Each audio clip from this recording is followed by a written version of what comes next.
I don't know quite what I would expect, because of course this is the only culture and society I've ever grown up in and lived in, so I don't know what something else might look like. I haven't got a frame of reference, but I think there's something instinctively that when we look outside at the wider world and when we watch TV or consume social media or listen to the narratives and discourses that are going on, we look at some of the conversations that seem to go on in society, it doesn't sort of like smack you as being incredibly sort of spiritually deep and mature and wise. You know, we don't seem to have that kind of dialogue. We seem to live in a culture that just doesn't know how to do like nuance or shades of grey. It's got to be this, or it's got to be that. Are you this, or are you that? You know, or is desperately fighting all of that. But just to have nuance and to have progress and to have journey just seems to be, you know, which seemed to me to be the absolute definition of wisdom, to be able to weigh both sides, to be able to listen to argumentation, to be able to ponder, to be able to weigh. And I think that's got me thinking. I've been thinking about this for a little while and how to kind of maybe kick off our new year together. And this is a collection of very loose thoughts that I've got, and kind of under the loose title of Pondering and Wandering, just because it rhymes and it's brilliant.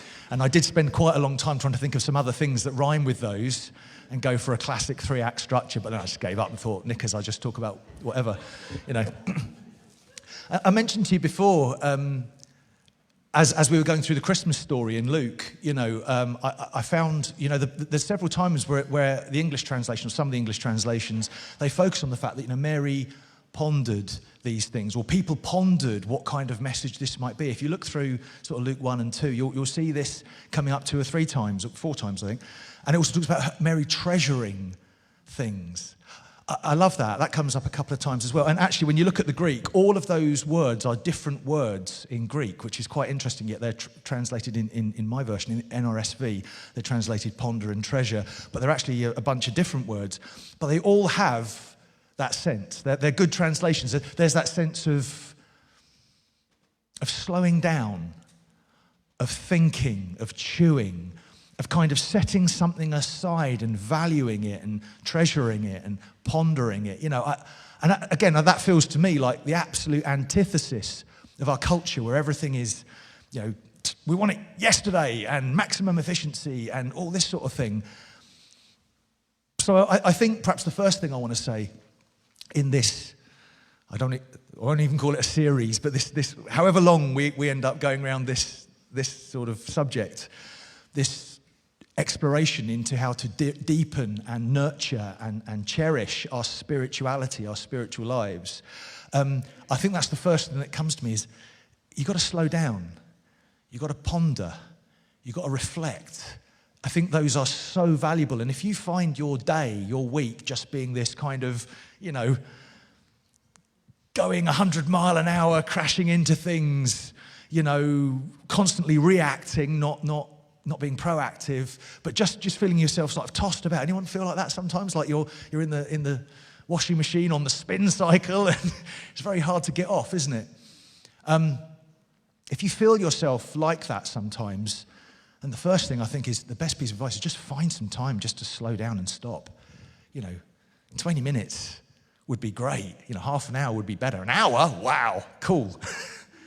You know, but take some time just to breathe each day, just to ponder, just to be. I think slowing down and reflecting and thinking carefully. And I think the church has got sucked into that same over the last, well, you know, however long you want to go back, really, 50 years plus probably. But we got sucked into that same societal drive, and it must be this, and it must be that, and it must be black, or it must be white. We've got to have all the answers. And sometimes it's not about having, I tweeted, no, I didn't tweet, I don't do tweet. Let's not get into that. Landmine, stepped back. I shared something on Facebook, and I very rarely do anything on Facebook, so this is not me at all, but I loved it, and it was a quote about, you know, communities of faith aren't necessarily about places that have all the answers, but places where you feel safe to ask the questions, and that just really resonated with me. You know, a place of safety, a place where you can explore the difficult stuff without someone like jumping on you or like telling you off or something like that, because that's just so unwise. We need time, we need space. You know, if someone tells you they've got all the answers, be very suspicious of that person. Anyway, Let's ponder. I'm not going to talk about any of that. I want to talk a little bit, picking up on what Stuart was sharing last week. Last week was Epiphany Sunday, I think, and he shared about Epiphany, and he looked at the story of Anna and Simeon and the stories that we get in Luke that sort of unpack and illuminate. And I love that expression. It's ordinary people, but an extraordinary God. I find that so reassuring because it sets the bar nice and low for me. You know, today, folks, you just need to be ordinary. Yes! Although actually looking around the room, I mean, you know, maybe ordinary is a bit of a reach. I don't know. I mean, maybe you're looking at me and thinking, oddball. But I'm sure that's not what Stuart meant. He meant ordinary in the sense of, you know, not super powered, not, you know, the sound of angels as you walk into the room. That's my wife, by the way. But, you know, just ordinary people.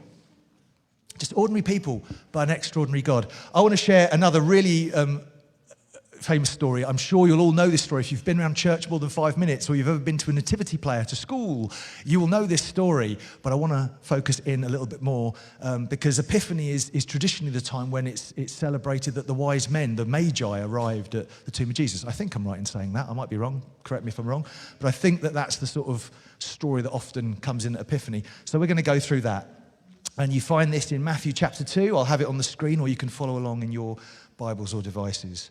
So beginning of Matthew 2, in the time of King Herod, after Jesus was born in Bethlehem of Judea, wise men from the east came to Jerusalem asking, "Where is the child who has been born King of the Jews? For we observed his star at his rising," that can also be translated his star in the east, "and have come to pay him homage." When King Herod heard this, he was frightened, and all Jerusalem with him. You know, political instability is scary, right? Read the newspapers, you can feel anxious. And calling together all the chief priests and scribes of the people, he inquired of them where the Messiah was to be born. They told him, "In Bethlehem of Judea, for so it has been written by the prophet. And you, Bethlehem, in the land of Judah, are by no means least among the rulers of Judah. For from you shall come a ruler who is to shepherd my people Israel." And then Herod secretly called for the wise men and learned from them the exact time when the star had appeared, which is why he later kills all the under 2-year-olds, because it's a 2-year time window. And the Magi would have arrived much later. Then he sent them to Bethlehem, saying, "Go and search diligently for the child, and when you have found him, bring me word, so that I can also go and pay him homage." And at that point, if this was a pantomime, I'd want to break into my pantomime evil villain laughing. So it would be something like this. It would be, so that I may go and pay him homage. Like that. But I'm not sure how appropriate that would be for Sunday morning. So I won't do it. When they had heard the king, they set out, and there ahead of them went the star that they had seen at its rising, until it stopped over the place where the child was. When they saw that the star had stopped, they were overwhelmed with joy. On entering the house, they saw the child with Mary, his mother, and they knelt down and paid him homage. And then opening their treasure chests, they offered him gifts of gold and frankincense and myrrh. And having been warned in a dream not to return to Herod, they left for their own country by another road. Time spent thinking about dreams as well, to slow down, ponder all the ways that we can perceive this world. Anyway, so I want to talk about journey today, and that's the other part of the title, Pondering and Wandering, the spiritual journey. Because the Magi obviously went on a journey, and I want to try and draw some parallels between their journey, their physical journey, and I think their spiritual journey as well, and also our physical and spiritual journey, more our spiritual journey. Incidentally, don't you like the wings? Aren't the wings cool? Aren't they great? Ali was here earlier in the week just finishing them off and adding a bit more blue to them. So that's great. So feel free to take a selfie with you as an angel against a lovely blue sky. Post it on social media. Tell all your friends. And I want to share about the spiritual journey because I think it's absolutely vital for us to reflect on this. You know, if we want to buck against the trend, as we might perceive it in society, for for spiritual shallowness and lack of depth and lack of maturity and lack of wisdom. If we're going to buck that trend, then we need to do the opposite. We need to attend and reflect upon our spiritual journey as Christians, as people that go to church, as people who are trying to follow Jesus or following Jesus. That's a journey, isn't it? It implies movement. And more than that, I think this is absolutely vital in trying to be good news in our world, in our community. In church, we have this wonderful word, mission, and that might mean lots of different things to different people, but it basically means being outward looking to share the good news that we've been given. And as I say, that might cast up all sorts of images in your mind, perhaps some of them helpful, some of them maybe unhelpful. But I think we're at a time in history and in our culture where it's time to embrace an evolution in the message. And you might have all sorts of messages and methods in your mind when I talk about mission, but I think it's helpful for us to allow ourselves to move on from some of that. And I think analysing is a horrible word, reflecting on the spiritual journey is a wonderful gift that we can give other people as we look to share our faith, rather than just trying to give them certain messages, certain activities, certain methods. To be wise enough and self-reflective about our own journey that we're able to share that with other people and be sensitive and humble and thoughtful and kind and perceptive and non-coercive and all those lovely things that I think people need in order to really have a fruitful and meaningful and helpful partner on the spiritual journey, which we can be for people. And they can be partners to us. It's a beautiful thing. So, a couple of thoughts. Just got a couple of headlines here. So when it comes to the Magi, they set off and they were searching for something more. If you know anything about the Magi, if you do any study on them, they were probably, we don't know exactly, but probably Zoroastrian priests in the courts of Babylon and Persia. They were very, very senior officials. They were very learned. They were scholars. They were incredibly powerful politically as well, as far as we know. But they weren't complacent, clearly. These travelers, and we traditionally say there are three, but we don't know that there were three. We know there were three gifts. But these Magi that came, with all their learning and all their status and all their privilege in those eastern courts of Persia or wherever it was, they didn't just sit there. They weren't complacent. They weren't saying, well, we've got it all sorted. We've worked it all out. I've got all the answers. I know everything. They were willing to go on a journey to search for something more. They knew that they didn't know everything. You could perhaps infer from that they had a longing. They had a desire. They had a thirst for more. And they pursued it. Sometimes, how are we aware of that longing, of that thirst? And we think, yeah, but I'm really busy. Yeah, but I don't know, I've got something else to do. Or, oh yeah, but it seems like a lot of work. Or, can't I just listen to a podcast about it? Won't that do? You want me to do what, Lord? Well, I think I can give you 5 minutes on a Thursday. How often do we need to listen to that longing and follow it? And the other really important thing that I never tire, and I've mentioned this many times in this place, but I never tire of observing this, they were absolutely spiritual outsiders. As far as the people that the Jewish people that Jesus was born into, these guys were beyond the pale. They were outsiders. They were pagan Zoroastrian priests, more than likely. Jesus was attended by all the wrong people. Isn't that wonderful good news? And very quickly, the religious establishment likes to step in and say, well, yes, that's all very nice, but, let's tidy things up now, keep it clean, Put nice boxes around it, nice fences. And at the risk of channeling my inner Billy Connolly, as I often say to you before, oh, do you think so? You want to put God in the box? No way. So these guys were spiritual outsiders. And again, that's fantastically, in our own journeys, isn't that encouraging? However far you feel from whatever, I don't know, whatever the middle is, whatever the center is. You know, you look at other people, you know, you look at these incredibly, you know, deep and learned and wise people like Julie or whoever it might be. Whatever the center is, you might feel a million miles away. And when it comes to mission, when it comes to sharing the good news we've been given, there's no restriction. There's no one who's out. There's no one who's beyond the pale. In fact, the people who are beyond the pale, so we might think, have often got the best spiritual insights, just like these magi. Maybe they're plugged into something and tuned into something that we can't see. But when it comes to your own journey, have you got a sense of restlessness? Have you got a sense that there's more to life? Have you got questions? Have you got a sense of emptiness, but that desire and that knowledge that if there's an emptiness, then there must be something to fill that emptiness, surely. The emptiness yearns for something. The hunger, the thirst yearns for something. As C.S. Lewis said, you know, we're hungry because there's a thing called food. We're thirsty because there's a thing called drink. We have spiritual emptiness because there is a spiritual filling and nourishment. As we yearn for these deeper things, as we yearn for this sense of more, I think this is a wonderful story. I think the story of the Magi invites us to recognize that search and to name it. To say, yes, that's a thing. That's an important thing.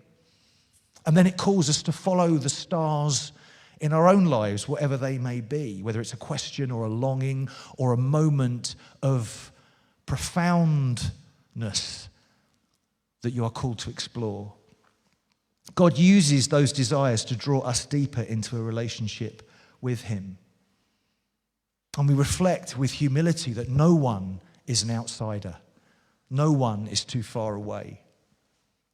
The next thing I want to say is the Magi's journey is a step into the unknown. You know, especially at that time in history, all travel, and especially travel of that kind of distance, would have been dangerous. It would have been difficult. It would have been demanding. They were stepping out of one political sphere and into a different political sphere. Would they get, trouble because of that? It was long and it was uncertain. We might say they were stepping out of their comfort zone. Isn't that a cliche we use all the time? But it's true.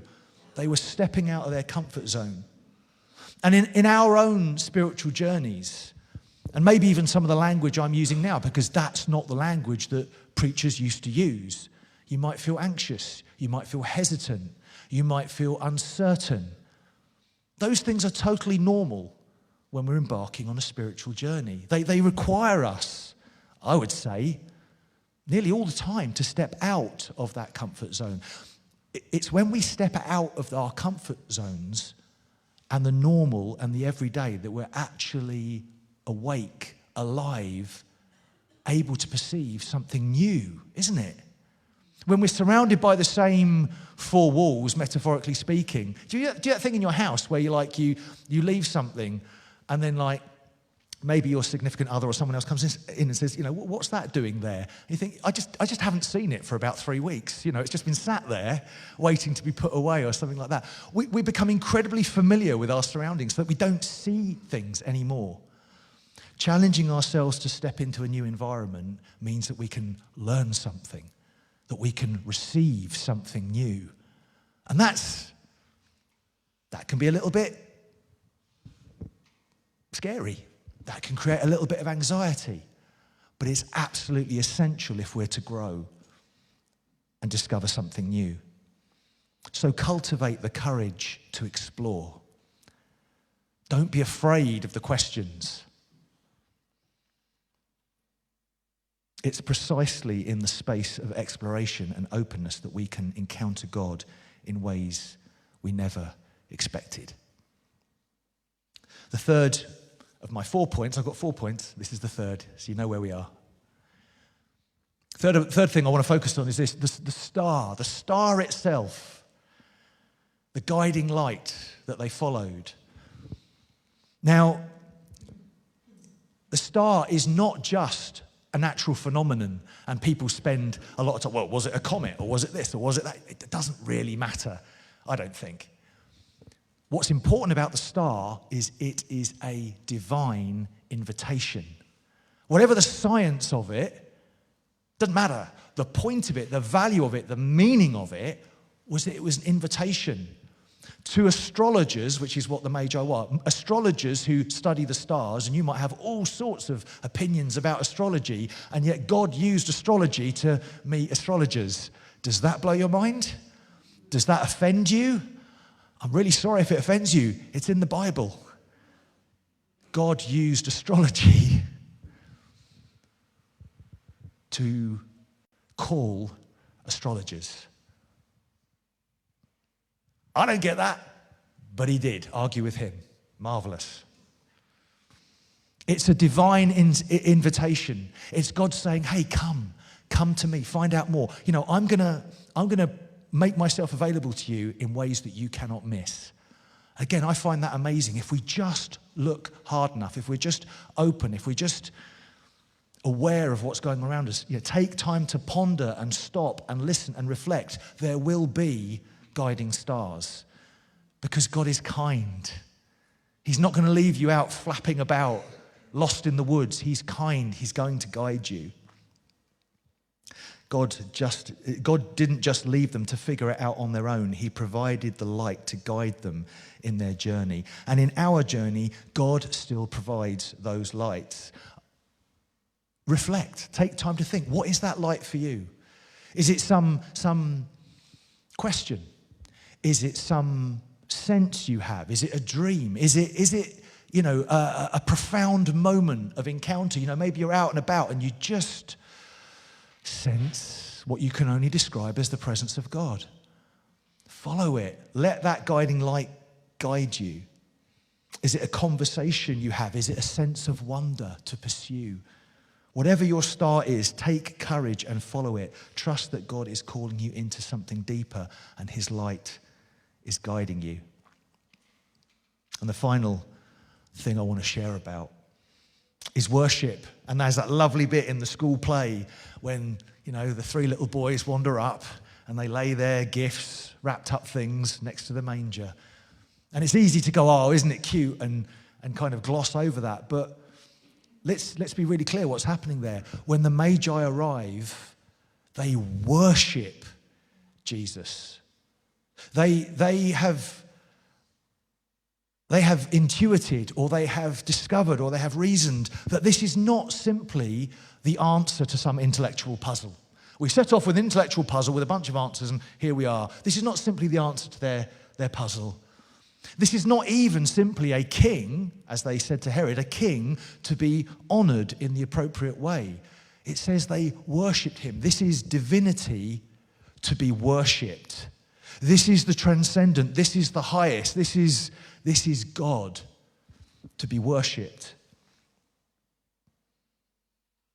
I want to propose to you that authentic spiritual journeys present us with the objects of our worship. If you take time to reflect and ponder and think about the journey of your life, the direction of your life, the totality of who you are as a being in this creation, shorthand for that is your spiritual journey. If you take time for that, you will be presented with the objects of your worship. You will see and encounter the things that you are actually placing in the highest place. And you will have a simple question. I will have a simple question. Are those things worthy of the highest place? When we go on a spiritual journey, we are presented with the objects of our worship. What do we give worth to? Worthship. What do we give worth to? What do we value? What are we placing as our highest principle, our guiding light, our guiding ethic or moral or whatever it might be? What's our priority in simple language? There's a classical theological doctrine called the three transcendentals, I think. And it's this idea of goodness, beauty, and truth. I've shared about this before. And I think it's a really helpful thing, because the idea is when you pursue the highest beauty, when you pursue the highest truth, when you pursue the highest goodness, you will arrive at Jesus. That's the outrageous claim of Christianity. And the beauty of it is that you don't have to prove it. You just invite people on the journey. My friend, come with me. If you find a higher goodness, beauty, and truth than Jesus, well, then, yeah, tell me about what you found, because I want to know. But I have faith that the greatest goodness, the greatest beauty, the greatest truth is Jesus. So let's explore together. We don't have to, say, I've got all the answers, I know everything, listen to me, do what I say. It's like, no, let's go on a journey together. Let's explore these things.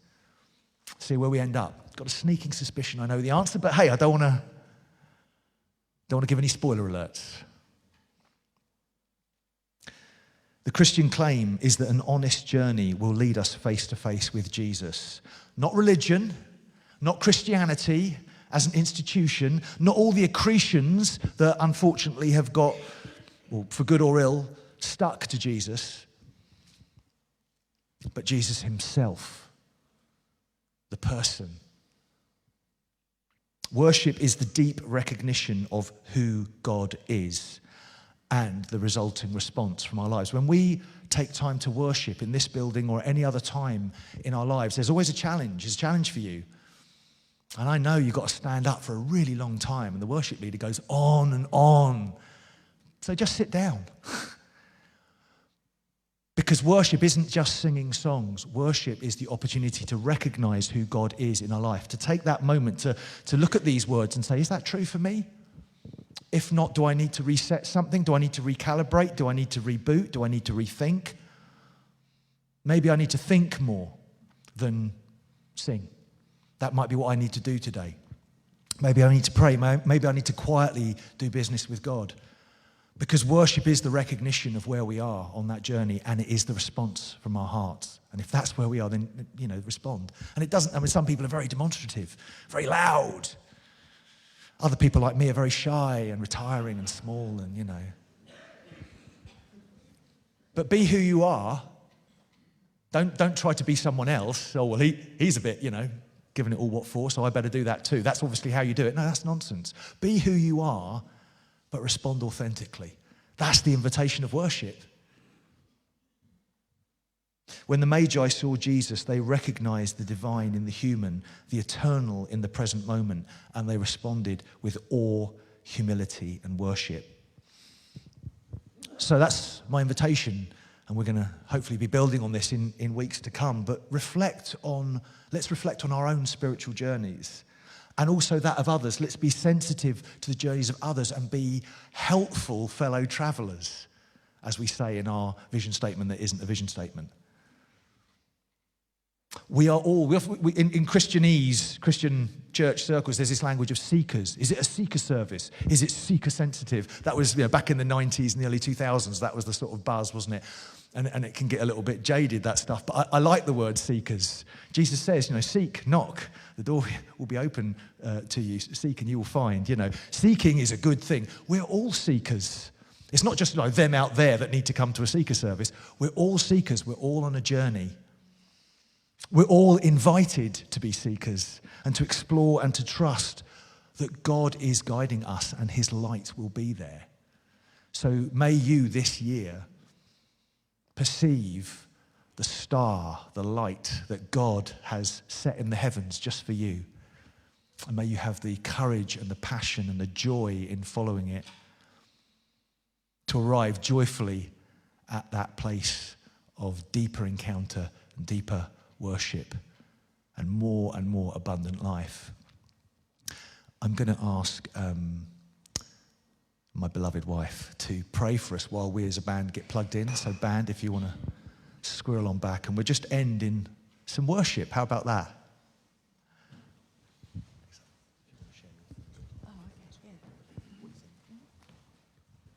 Thanks, Jamie. That's a lot to ponder as we start the new year. At the pre-service prayer this morning, we were praying and talking and reflecting and pondering, and I think Richard brought up something, and I was reminded of Jesus in the boat with the disciples, and they were going on a journey from one side of the Sea of Galilee to the other, and a storm arose, and Jesus was asleep in the boat on this particular journey. He was at rest, he was at peace, he was asleep, and the disciples were seriously stressed. I think they thought they were all going to be shipwrecked and die. And they woke him up and said, "Why are you asleep? Look what's happening around the boat." And it's Mark 4, and the scripture starts with Jesus saying, "We are going over to the other side." So Jesus was asleep because he knew on the journey they were going over to the other side. And if the disciples had pondered, they would have remembered that Jesus said we were going over to the other side, and they wouldn't have been worried by the storm that they thought might take them out. So whatever your journey today, remember what he said, remember where you're going, keep your eyes on him and not on the storm that's raging. So, Father, I thank you that you have us all on different journeys, but we are all heading, or we have the possibility of heading towards you, of keeping our eyes fixed on you, that whatever storm is raging, you are the bringer of peace. You are the one that has the answers. You are the one that brings life. And wherever you are on that journey, keep wandering and pondering and searching for more, because our God is a God of so much more. There's more mysteries to unravel. There's more life to live. There's more abundance to flow in. He's not a God of the, "Oh, it'll do," or "it's enough." He's a God of the so much more. So I just pray for you as you're on your individual journey, that you uncover more of his goodness and more of his grace and more of his love and more of his joy. Don't settle for the okay. I think it was Kim who last year said, "Be uncomfortable with the comfortable." If you're in that place of comfort, maybe it's time to get out and to search for more and reach for more. And if you don't know what we're talking about this morning, if you don't know Jesus, if you haven't met him yet, come and find me or Jamie afterwards and we'll introduce you to Jesus, because he wants you to know him in a deeper way.